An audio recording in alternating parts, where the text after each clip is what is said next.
Il faut se garder de se représenter les temples chinois comme des asiles de pur recueillement, écrivait Jean-Marie de Groot il y a un peu plus d'un siècle. Les lieux de culte, dit-il, ont le plus souvent des allures de foire. Batteurs de pavés, coulis, barbiers, joueurs de dés, cuisiniers ambulants s'y donnent rendez-vous.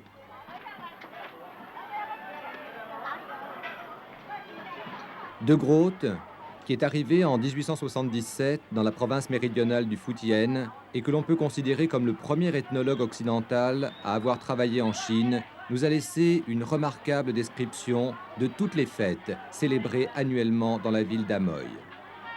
Et ces images anciennes, qui nous viennent de Taïwan, auraient presque pu être filmées par lui.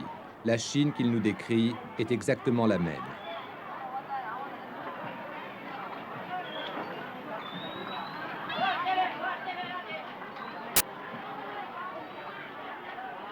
Les jours de fête, poursuit-il, lorsqu'on célèbre l'anniversaire de la divinité du lieu, se presse une foule immense de fidèles, de badauds, de marchands en tout genre.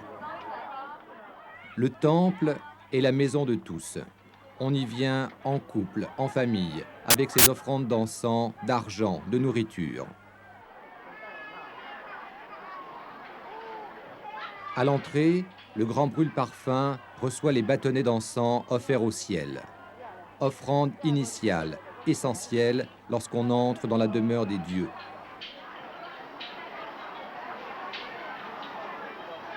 Chacun dépose ses offrandes de nourriture. La divinité principale de ce temple est Mazu, la déesse de la mer. C'est à elle en premier lieu que l'on vient rendre hommage. C'est à elle que l'on se confie, que l'on pose des questions. La prière est un véritable dialogue.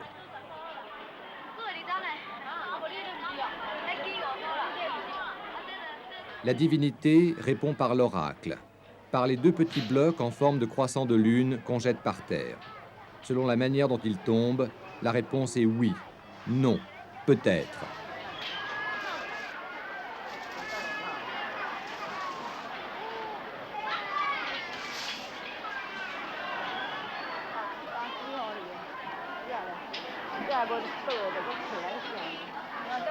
Au terme de ces prières, maintes fois recommencées, on recueille les cendres des bâtonnets d'encens du grand brûle-parfum central. On les emporte comme gage de la protection divine obtenue grâce aux prières, aux offrandes.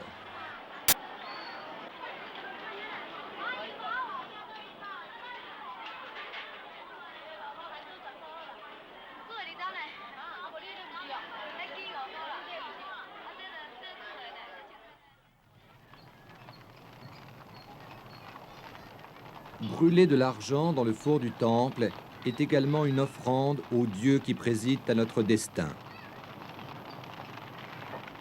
Ces monnaies sacrificielles permettent le rachat des fautes que nous avons commises, le remboursement des dettes que nous avons contractées en venant au monde. Mazu, la belle Mazu, qui suscitait, comme le raconte de Groot, tant de ferveur il y a un siècle à Amoy et dans toute la Chine, est toujours l'objet d'une immense vénération.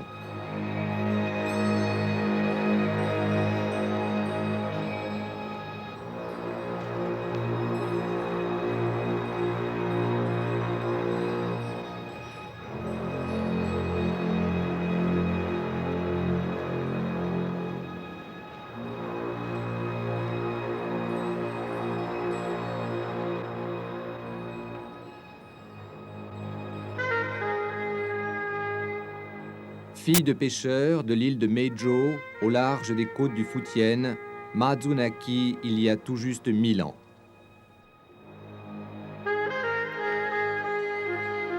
Dès son jeune âge, elle s'adonnait à la récitation des livres sacrés, à la méditation et à l'ascèse.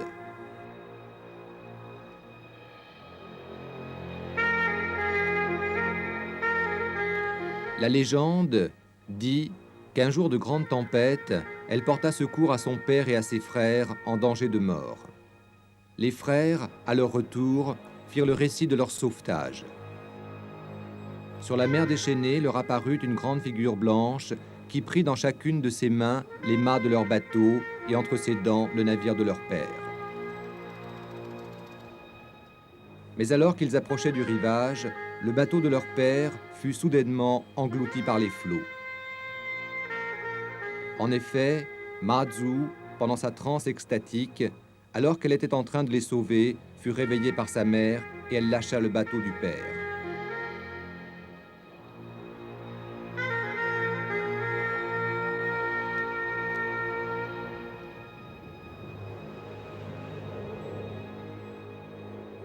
Depuis cette époque, tous les navigateurs rendent un culte à la jeune fille de Mejo en implorant sa protection. Au cours des siècles, des milliers de temples furent élevés en son honneur. Les émigrants chinois, en emportant quelques cendres du brûle-parfum de leurs temples, en construisirent partout où ils s'établirent, jusqu'en Californie et au Brésil.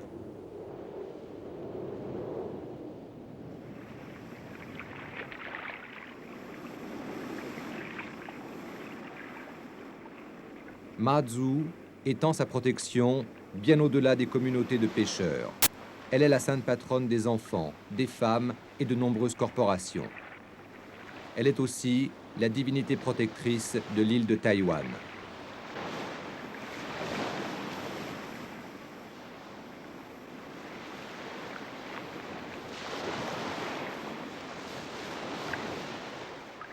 Sur la côte orientale, les femmes ramassent des alevins. Elles font aussi des colliers de coquillages.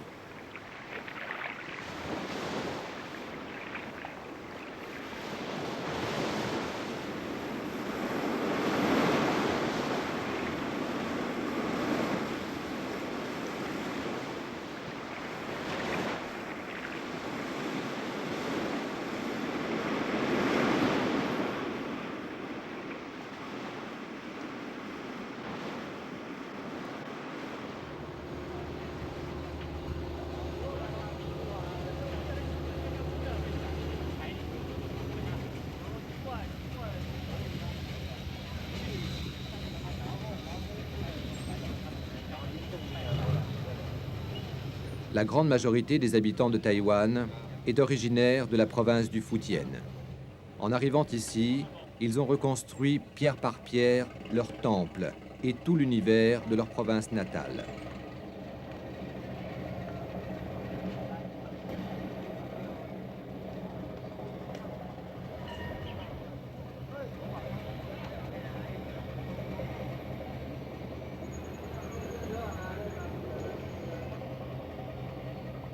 Sur les bateaux, un petit tabernacle abrite une image ou une statue de Mazu.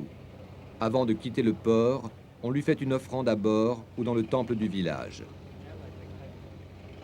Dans l'île de Taïwan, il y a plus de 500 temples dédiés à la déesse de la mer.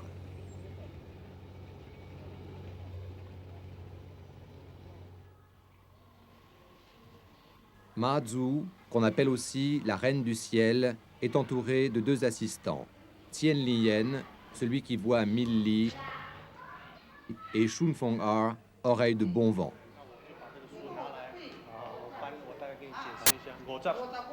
Aucun étranger n'a le droit de monter à bord d'un bateau. Par l'intermédiaire des blocs divinatoires, Mazu donnait un avis favorable, l'interdit pourrait peut-être être levé.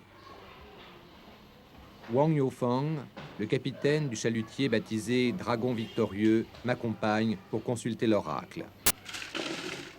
Du pot de baguette divinatoire, je tire le numéro 38, qui prédit une grande réussite.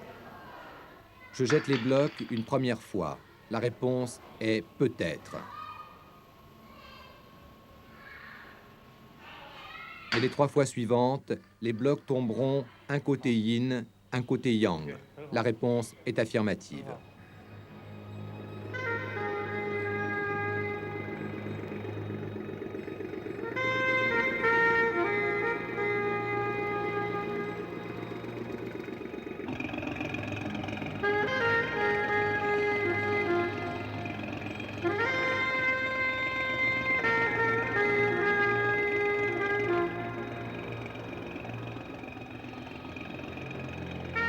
Le bateau n'est pas seulement un instrument de travail pour les pêcheurs ou une deuxième maison sur laquelle ils passent une bonne partie de leur vie. C'est un lieu sacré, un sanctuaire, comme l'indique le motif de la perle flamboyante sur le poste de pilotage.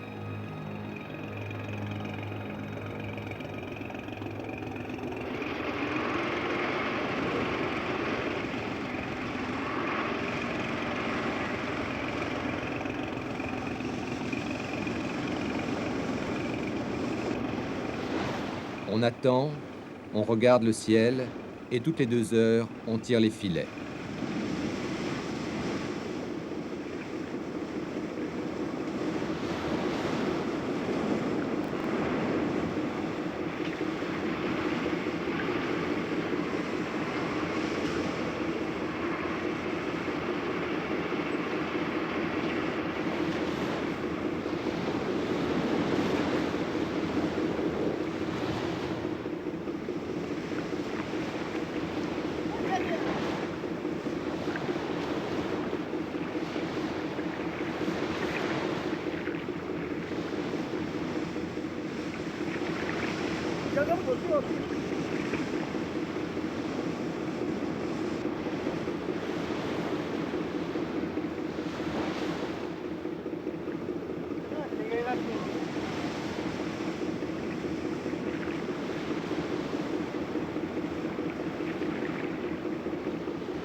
Le fait d'avoir à son bord un étranger pouvait compromettre la pêche. Ce n'est pas le cas.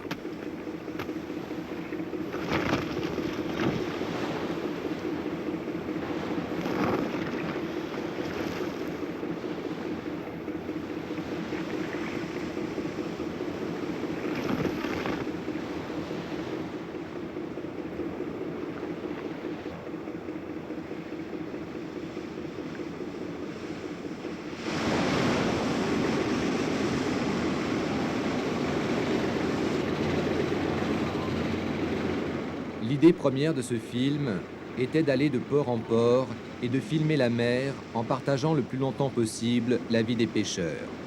Mais la mer, allions-nous découvrir, était le royaume de Mazu. Elle était omniprésente.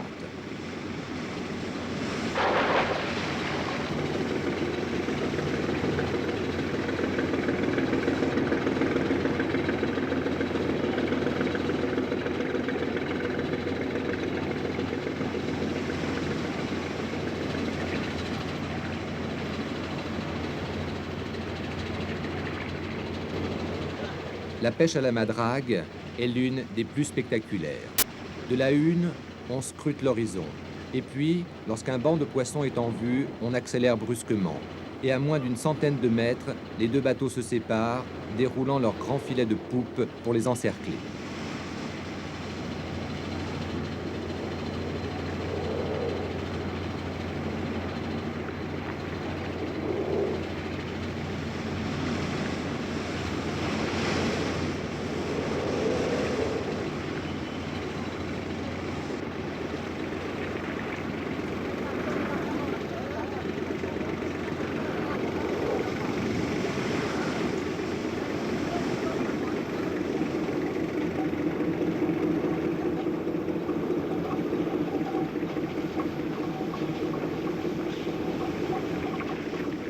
Dès que les 2 bateaux se sont rejoints, on chasse le poisson vers le centre.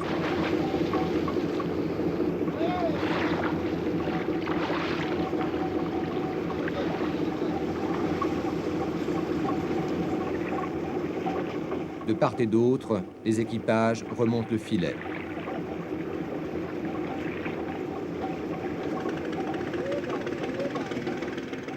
D'autres bateaux arrivent.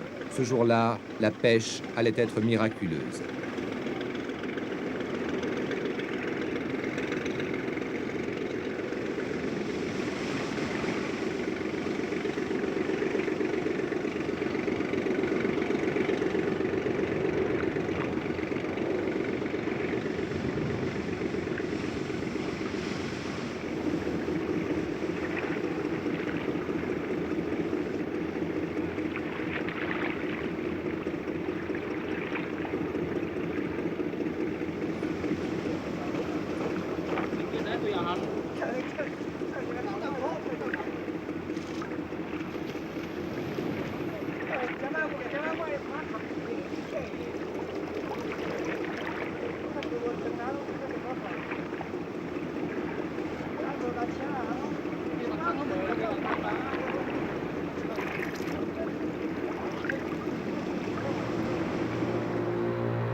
Un chalutier rentre au port, traînant une énorme raie manta.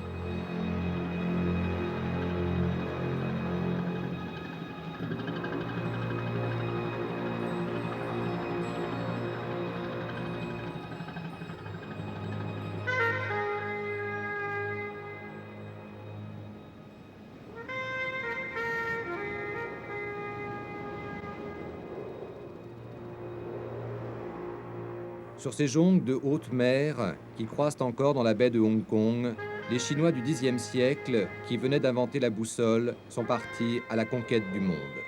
Ma Zhu était déjà leur divinité protectrice.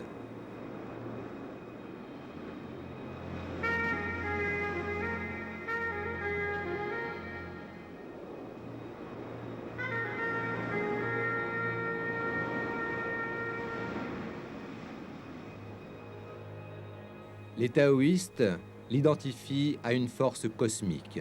Les bouddhistes voient en elle une incarnation de Guan Yin, la déesse de la miséricorde qui veille aussi sur la mer.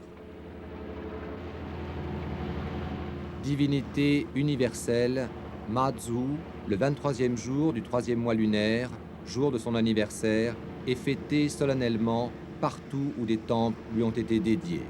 À Hong Kong, il y en a plus de 40.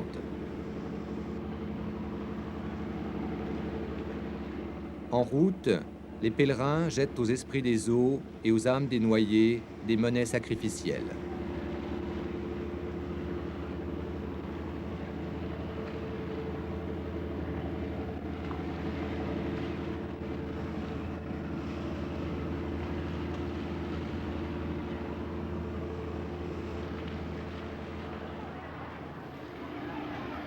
Sur les bateaux flottent les bannières de toutes les guildes marchandes, de toutes les associations dont Ma Zhu est la sainte patronne. Guilde des orfèvres, des ébénistes, des marchands de thé, des fabricants de porcelaine, association d'arts martiaux.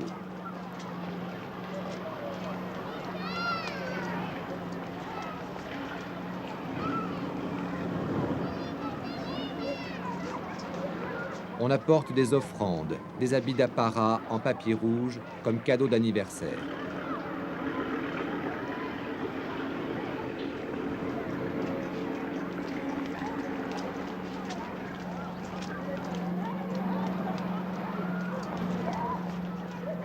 À l'époque impériale, les temples étaient aussi de puissantes antennes commerciales et hébergeaient les corporations. Le commerce se faisait sous la protection et au nom de Ma Zhu, qui reçut de la part de plusieurs empereurs des titres officiels de plus en plus longs, correspondant à autant de promotions dans la hiérarchie céleste. Au XIIIe siècle, elle est canonisée concubine céleste du secours universel, magnanime et merveilleuse qui protège l'État et délivre le peuple.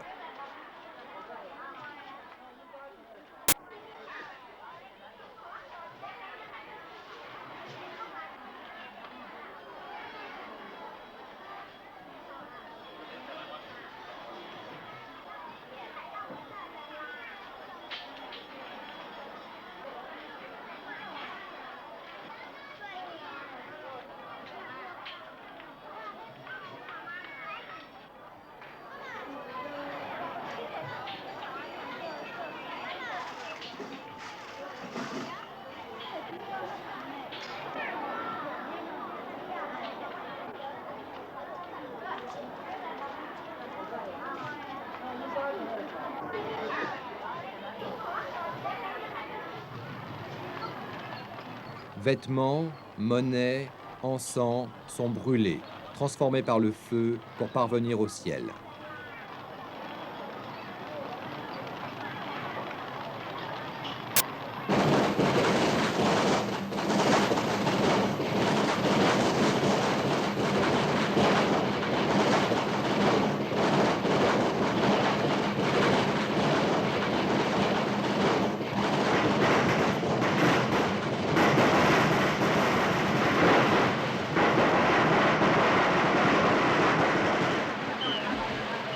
À Taïwan, dans le grand sanctuaire de Beigang, la fête ne se limite pas au seul jour de son anniversaire, mais s'étend sur plusieurs semaines. Des quatre coins de l'île, les fidèles de tous les temples de Mazu arrivent en cortège avec leurs oriflammes, leurs palanquins, leurs orchestres, leurs divinités, leurs théâtres de procession. En habits rouges et verts, Han Shan, le célèbre ermite et poète de la dynastie des Tang, et son ami Shede saluent la foule. Dans les grands palanquins, on porte solennellement les statues de Mazu qui ont provisoirement quitté leur temple d'origine pour venir à Beigang.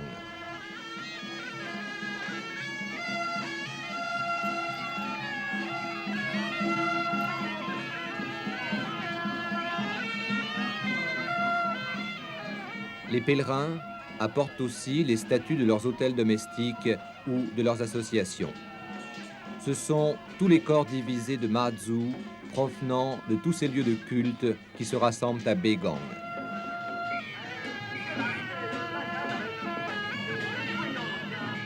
Beaucoup d'autres divinités arrivent en chaise ou en palanquin pour féliciter la grande déesse.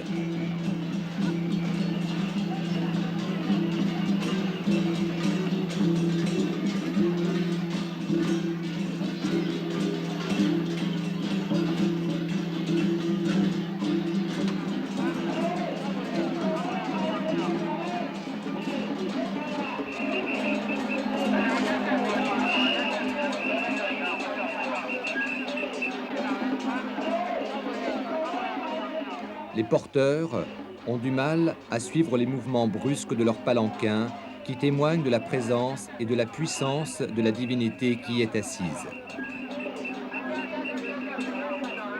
À l'arrivée de chaque divinité, on fait éclater des chapelets de pétards. Les Batiatiang, les 8 généraux célestes, arrivent en dansant, suivis des grands masques de Tien Lien et Shun Fong A, œil de 1000 lits et oreilles de bon vent, les serviteurs de Mazu.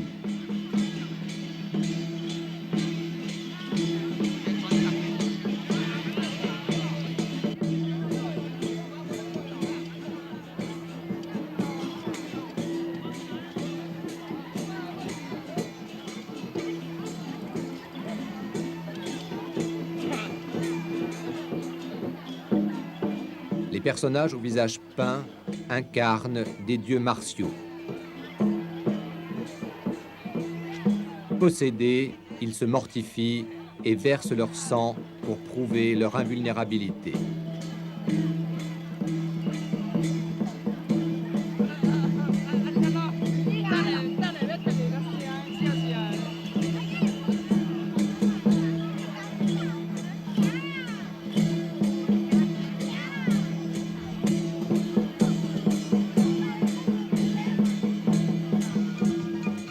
Ces présences redoutables côtoient les amoureux célestes des légendes d'antan, comme le bouvier et la tisserande, sur fond musical disco made in Taïwan.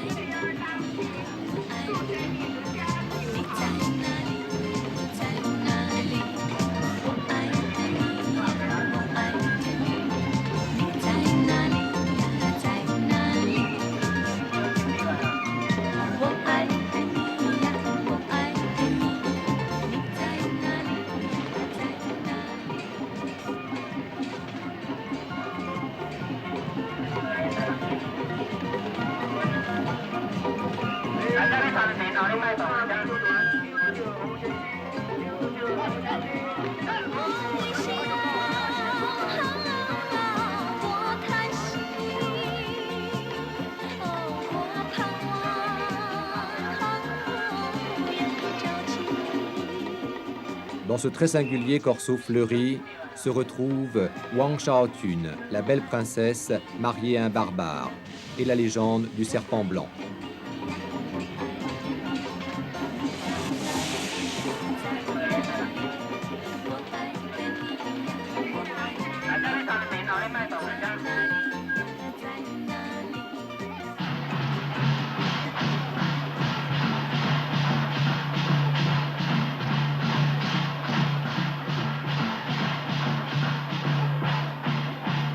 Les fêtes en Chine doivent toujours, comme on dit, être jeunards, chaudes, avec beaucoup d'ambiance.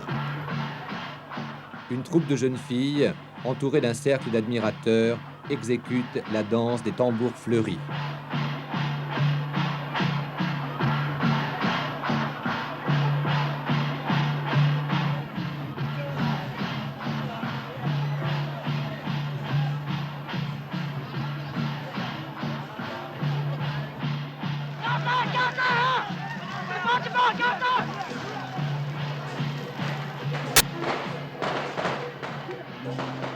À quelques pas de là, un pèlerin anonyme vient d'entrer dans une transe violente.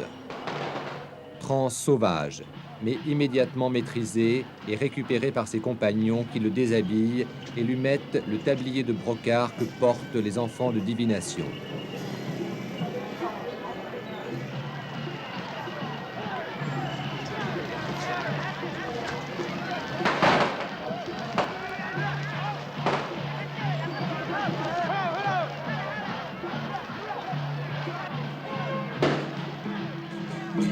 Ces porte-paroles des dieux, armés d'épées, de haches, de boules à clous, de dents de requin, purifient les lieux, chassent les mauvais esprits.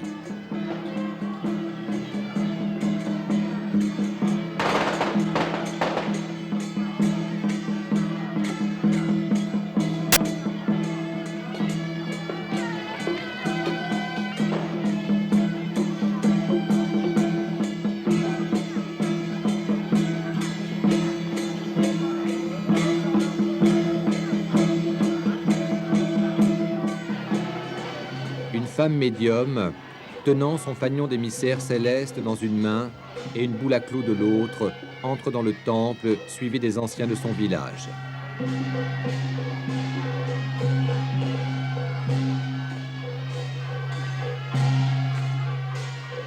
Des groupes sortent, d'autres arrivent. Mais malgré la densité de la foule et l'exaltation qui règne aux abords du temple, tout se déroule avec le plus grand naturel.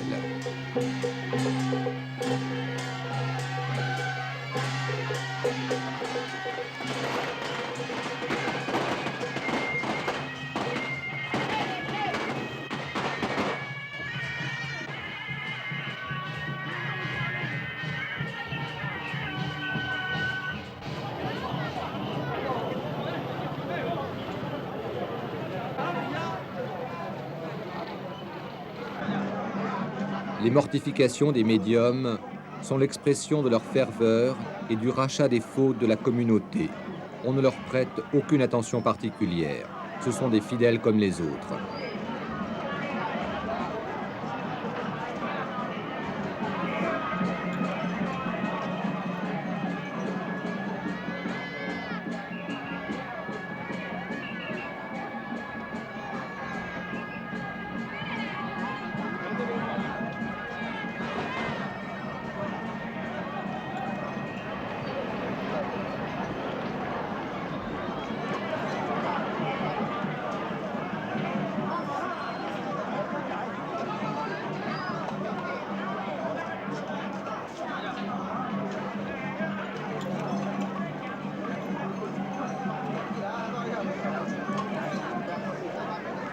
Le comportement des médiums devient de plus en plus théâtral à mesure qu'ils s'approchent du trône de Mazu.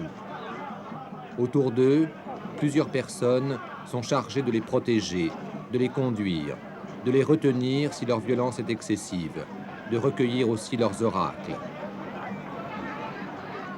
Ils doivent être torse nu et pieds nus, exposés le plus possible.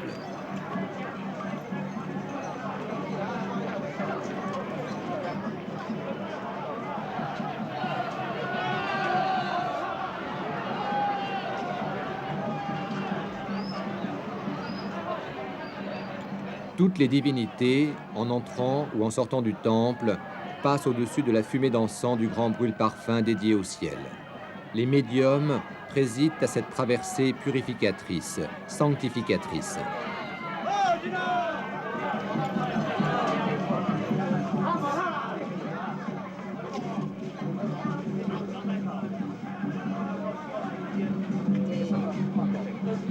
Les aiguilles qui transpercent le corps de ce médium ont des têtes qui représentent les généraux divins, gardiens des 5 directions. 2 aiguilles lui traversent les joues, 2 autres les bras, la 5e, celle du centre, est plantée en travers de sa gorge.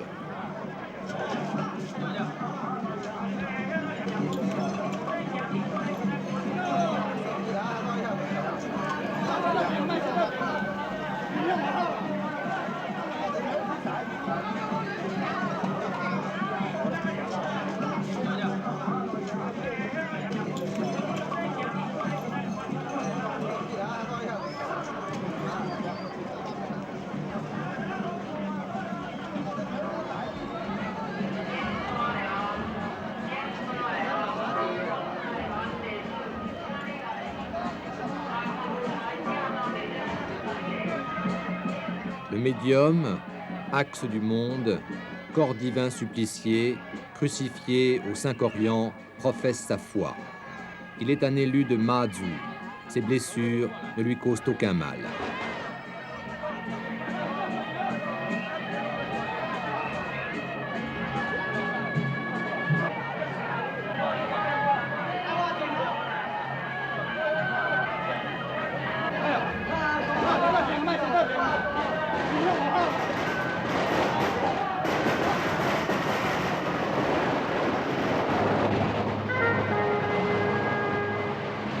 Telle est devenue, 1000 ans plus tard, la réalité d'une légende.